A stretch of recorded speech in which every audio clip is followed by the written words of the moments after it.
সৃষ্টিকর্তা আসলে সবসময় আপনার নিয়তটা দেখে, আপনার প্রচেষ্টা দেখে, সেটা যে লাইনেই হোক। হয় তুমি কর্পোরেট লাইফ চুজ করো, নাহলে তুমি ওইখানে চলে যাও। মাকে গিয়ে বললাম যে মা জবটা ছেড়ে দিই, ভাল লাগতেছে না। মা বললো যে বাবা জব ছাড়িস না। আমি যখন জবটা ছাড়ি ওই সময় স্বাভাবিক ফিটনেসের সাথে নাই, আমার ওজন হয়ে গেছিল 118 কেজি।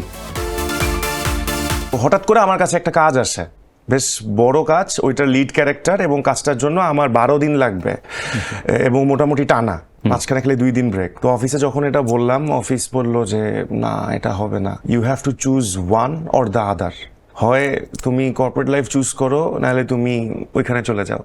তো বাসায় গেলাম, বাসায় গিয়ে বউয়ের সাথে খুব মন খারাপ করে শেয়ার করলাম যে এরকম এরকম হয়েছে, থাক কাজটা ছেড়ে দেই।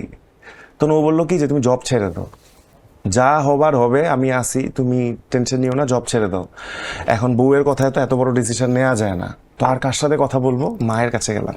মাকে গিয়ে বললাম যে মা জবটা ছেড়ে দিই, ভাল লাগতেছে না, আর আমাকে দিয়ে আসলে হবে না, আমার মন থেকে করতেছি না, খুব ফ্রাস্ট্রেটেড আমি।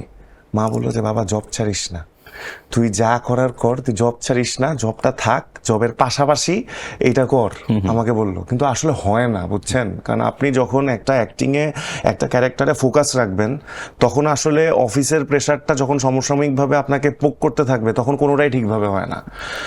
দেন আমি ডিসিশন নিলাম যে না, বউয়ের কথাই শুনি, যেহেতু সাহসটা দিছে।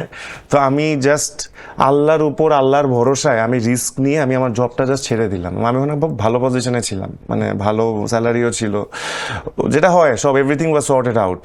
দেন আমি আমার ক্যারিয়ারটা আবার জিরো থেকে স্টার্ট করছি, একদম জিরো থেকে। কজ ততদিনে আমি আগেও তো জাস্ট 1-2টা কাজ হয়েছে, আমার কারোর সাথে যোগাযোগ নাই, কোথাও কোনো আড্ডা নাই, কারোর সাথে কোনো কথাবার্তা হয় না মিডিয়ার। আমি আবার জিরো থেকে স্টার্ট করলাম। এবং একটা মজার ব্যাপার বলি, আমি যখন জবটা ছাড়ি ওই সময় স্বাভাবিক ফিটনেসের সাথে নাই, আমার ওজন হয়ে গেছিল 118 কেজি। সো আমি এর পরের 4-5 মাস আমি পুরা বাসায় ছিলাম, জাস্ট নিজেকে নিয়ে কাজ করছি। আমি আবার আমার 29 কেজি ওজন কমায় ফেলছি, আমি আবার নিজেকে রেডি করে দেন এগেইন আমি আমার কাজগুলো শুরু করি, আলহামদুলিল্লাহ। এবং যেমনটা হয় যে সৃষ্টিকর্তা আসলে সবসময় আপনার নিয়তটা দেখে, আপনার প্রচেষ্টা দেখে, সেটা যে লাইনেই হোক, সেটা সাংবাদিকতা হোক, সেটা উপস্থাপনা হোক, সেটা কর্পোরেট হোক, কিংবা সেটা আমার সেক্টরে হোক, সে দেখে যে আপনি কতটুকু ডেডিকেটেড এবং কতটুকু হার্ড ওয়ার্ক আপনি করতেছেন অনেস্টির সাথে। যদি সেটা করেন, আমার বিশ্বাস যে সে আপনাকে দেয়, সেটা টুডে দেয়, টুমোরো দেয়।